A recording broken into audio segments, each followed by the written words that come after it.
पहले के समय में जो दादा परदादा थे तो अब यानी उनका जो है जमीन का जो बंटवारा हुआ वो आपस में ही जमीन को बांट लिए। जमीन पिता के नाम दर्ज है, जमीन दादा के नाम से है, लेकिन आपस में उन्होंने क्या किया, मौखिक बंटवारा कर लिया। यानी इंग्लिश में अगर बात करें तो इसको बोलते हैं ओरल पार्टीशन, यानी मौखिक तौर पर जो है दोनों भाई डिवाइड कर लिए कि आप इधर ले लीजिए, हम इधर ले लेते हैं। लेकिन आज भी ये पूरी प्रॉपर्टी जो है वो दादा के नाम से है। आज भी ये पूरी प्रॉपर्टी जो है हो सकता है पिता के नाम से होगा। आज भी ये पूरी प्रॉपर्टी जो है हो सकता है परदादा के नाम से होगा। लेकिन इनका जो है ओरल पार्टीशन हो गया है। दोनों जो भाई हैं उनका जमीन का पोजीशन अलग अलग है। अब लेकिन जो जमीन का पुराना बंटवारा है अभी क्या है, कानूनी तौर पर इसका क्या मान्यता है।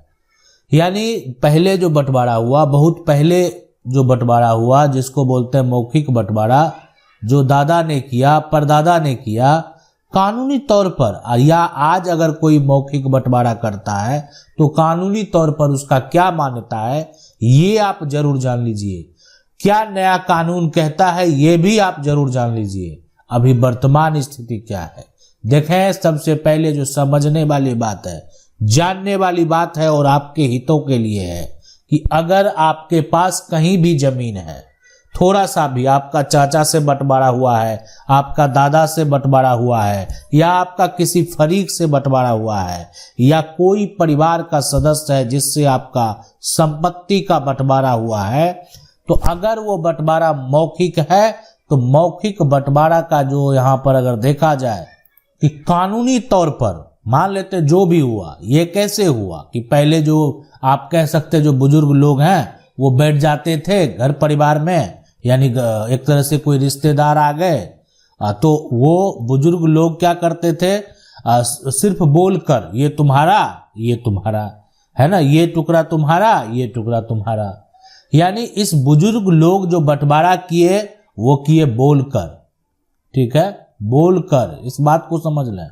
अब इस ना एक तरह से जो इसका कोई वीडियोग्राफी हुआ, ना कोई ऐसा साक्ष्य है, ना कोई सबूत है पहले कैसे हुआ। आज अगर कोई एक तरह से यहाँ पर गलत निकल गया, बेईमान निकल गया, जो ये कहेगा कि नहीं हम नहीं लेंगे ऐसे जमीन, अब मेरा बंटवारा तो हुआ ही नहीं है, तो आज ये बंटवारा का कानूनी तौर पर जो है कोई मान्यता नहीं होगा। इसलिए कि बोलकर हुआ है, किसी प्रकार का कोई कागजी सबूत नहीं है। और अगर आपके पास कोई भी कागजी सबूत नहीं है तो आप दावा ये नहीं कर सकते बंटवारा हुआ है। अब एक हिस्सेदार का बंटवारा नहीं हुआ, आप कहेंगे बंटवारा हुआ है, किसकी बातों पर यकीन किया जाएगा। ठीक है, आपका जमीन का जो पोजीशन है वो मायने रखता है कि आप किधर से कब्जे में हैं, खास करके अगर वो आपका आवासीय जमीन है जिस पर आप घर बनाकर रह रहे हैं। लेकिन यहाँ पर जो है बंटवारा की अगर बात करें तो कोई ऐसा सबूत नहीं है जिससे ये साबित होगा कि बंटवारा हुआ है। अगर आज की बात करें तो बहुत सारे ऐसे जो है विवाद कोर्ट तक जो है चले गए हैं कि जमीन का फिर से बंटवारा, यानी जमीन का फिर से बंटवारा होगा, पुराना बंटवारा का मान्यता रद्द हो चुका है, यानी फिर से हमको बंटवारा करना है, इसका कोई मतलब नहीं है और उसका फिर से बंटवारा होगा। इसके अलावा देखें बंटवारा लोग पहले कैसे करते। एक तो ये हो जाता था कि बंटवारा मौखिक, अधिकांश लोग पहले जो है ना मौखिक बंटवारा ही करते थे। बाद में क्या हुआ कि अब लगा कि नहीं, इससे विवाद उत्पन्न अगर हो रहा है या भविष्य में होगा तो एक बदलाव आया। उसके बाद का जो बंटवारा हो गया वहां पर यह हो गया सहमति बंटवारा। ठीक है, सहमति यहां पर जो बंटवारा किया गया आप कह सकते हैं, ये इस पर जो सभी वारिस हैं वो अपना सहमति जताकर जो है और इस पर दाखिल खारिज करवा लेते थे। कहने का मतलब कागजात तैयार किया और उसके बाद जो है मतलब जैसे ये कागजात हो गया, तैयार हो गया, और ये कागजात पर जो मान लेते हैं जो स्टाम्प पर सारा जो प्लॉट है उस पर मेंशन कर दिया, और इस पे जितने भी आप कह सकते हैं कि आपसी सहमति का ये जो है बंटवारा है, यानी ये तभी संभव है जब ये आपसी सहमति होती है। अब आपसी सहमति की अगर यहाँ पर बात करें सबसे पहले, तो ये सारा इस पर जो है एक तरह से प्लॉट किसका किधर होगा ये सारा डिटेल में लिखा होता है। उसके बाद सभी लोग इस दस्तावेज पर सिग्नेचर करते हैं और इसको दाखिल खारिज के लिए अप्लाई कर देते हैं। उसके बाद क्या होता है, जमीन का सभी लोगों का म्यूटेशन अलग अलग हो जाता है। जितने लोग हैं, मतलब जमीन पहले दादा के नाम से अब उन लोगों के नाम से जमीन आ गया, तो ये प्रक्रिया है आपसी सहमति का, यानी आपने जो किया आपसी सहमति से किया। लेकिन देखिए हमारा कानून कहता है कि जो अनरजिस्टर्ड डॉक्यूमेंट है, अगर बात करें यहाँ पर जो प्रॉपर्टी डॉक्यूमेंट की, ट्रांसफर ऑफ प्रॉपर्टी एक्ट की, तो वहाँ पर अनरजिस्टर्ड डॉक्यूमेंट, जो ऐसा डॉक्यूमेंट जो रजिस्टर नहीं हो, उसका कानूनी तौर पर सबूत के तौर पर मान्यता नहीं है।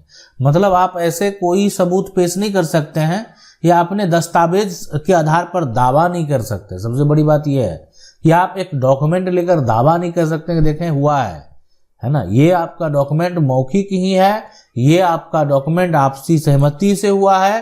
कानूनी तौर पर इस प्रकार का डॉक्यूमेंट का कोई मान्यता नहीं है।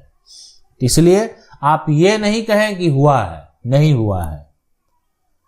अब है कि इसके अलावा क्या है यहाँ पर देखें, एक होता है कि ये भी हुआ जबकि स्टाम्प पेपर पर सारा हुआ। उसके बाद यहाँ पर जो बात करें सबसे पहले कि इसके बाद एक विकल्प होता है कि आप यहाँ पर पंचनामा बनाया जाता है। इसमें जो है आपसी सहमति, एक तो गया मौखिक, कुछ नहीं किया गया, कोई कागज नहीं तैयार हुआ। दूसरा हो गया सहमति से कागजात तैयार किया हुआ। तीसरा पंचनामा बनाया गया। इसमें क्या होता है ना, इसमें जो है आपस में तो सहमति हुई, सारा लोग जितने भी हिस्सेदार हैं उनका तो यहाँ पर सिग्नेचर हुआ ही, लेकिन इसमें जो एक तरह से पंचनामा है, जो आपके क्षेत्र के पंच हैं या कुछ ऐसे लोग हैं जो इस बंटवारा को देखे हैं, यानी आप कह सकते हैं कोई प्रतिनिधि है ना, प्रतिनिधि है, उनके द्वारा भी सिग्नेचर यहाँ पर किया गया। तो ये अब एक साक्ष्य वाली बात है, एक साक्ष्य हो गया कि ऐसा हुआ है था। अब यहां पर ऐसा हुआ था, सारा कुछ हुआ, डॉक्यूमेंट हुआ, लेकिन डॉक्यूमेंट रजिस्टर्ड नहीं है। यानी अगर आप इसको पंचनामा को रजिस्टर्ड करा लेंगे तो फिर ये पंचनामा मान्य होगा, यानी आप जो है इसको लेकर दावा कर सकते हैं। तो ये सारा डॉक्यूमेंट प्रक्रिया है। इसके बाद सबसे बड़ा यहां पर जो है कि आप जो है बंटवारा चाहते हैं, और खास करके देखें ये बंटवारा तभी किया जाता है ना जब आप अकेले बंटवारा चाहते हैं। अब यहां पर बात करें सबसे पहले 5 हिस्सेदार है ना, हिस्सेदार। अब ये है उसमें से एक हिस्सेदार, उसमें से ये एक हिस्सेदार है। कोई बंटवारा नहीं चाहता, ये बंटवारा चाहता है। इनका मन है, इनको लगता है कि इनको प्रॉपर्टी जो है कम मिला हुआ, इनको लगता है कि इनके साथ भेदभाव हुआ है, इनको लगता है इनको प्रॉपर्टी सही तरीके से नहीं दिया गया है, इनको और भी बहुत कुछ लगता है। तो अब ये 5 हिस्सेदार, उनमें से एक हिस्सेदार अब ये दावा करेंगे अकेले बंटवारा करने का, यानी ये अकेले जो है ना, अकेले बंटवारा चाहते हैं, बंटवारा यहां पर चाहते हैं। भेदभाव हुआ है, कोई दूसरा वारिस जो है वो तैयार नहीं है। तो इनके लिए विकल्प है। अब तो यहां पर कोई पंचनामा आपसी सहमति का कोई मतलब ही नहीं बनता, कोई चाहता ही नहीं है। तो अब इनके साथ भेदभाव हो रहा है, क्या हो रहा है ये तो अब आगे देखा जाएगा, लेकिन इनके लिए विकल्प है, वो है पार्टीशन का। यानी ये जो है यहां पर बात करें सबसे पहले, पार्टीशन सूट कर सकते हैं सिविल कोर्ट में। अब ये पार्टीशन सूट जो है इनके लिए, इनको अकेले हक दिलाएगा। आप जो है न्यायालय में जो पार्टीशन सूट जो है एक तरह से दाखिल करेंगे, ये आपको अकेले जो हक दिलाएगा। सुनवाई होगी, उन लोगों को बुलाया जाएगा जो बंटवारा नहीं चाहते हैं। आपके मन में सवाल होगा कि वो लोग तो नोटिस भेजा गया, आया ही नहीं आया, तो फिर नहीं अगर आता है तब तो फैसला आपके पक्ष में ही होगा, जो आप चाहते हैं वो हो जाएगा। जो आप लिख के दिए होंगे कि ये मेरे साथ भेदभाव किया है वो हो जाएगा। वो लोग तो नोटिस पर आए ही नहीं, नोटिस को एक्सेप्ट ही नहीं किए, फैसला एक पक्षीय हो गया। अब कोई मान लेते आएगा ही नहीं, तो जो केस करेगा उसी के पक्ष में फैसला दे दिया जाएगा।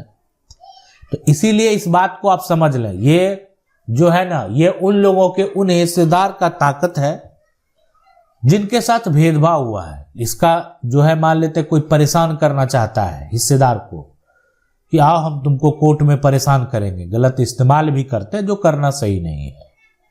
मान लेते हैं सब कुछ सही है, उनको भी लग रहा है कि जो ये बंटवारा है ये हुआ है, फिर भी लोग जो है यानी कुछ चीजों के लिए लोगों को, हिस्सेदारों को, भाइयों को आपस में आप कह सकते हैं किसी प्रकार का कोई भी समस्या है उसको सुलझाने के बजाय जो है छोटे छोटे विवाद लेकर जानबूझकर पार्टीशन सूट अगर कर देते हैं, बंटवारा का केस करते, थोड़ा ये जो है उलझता है।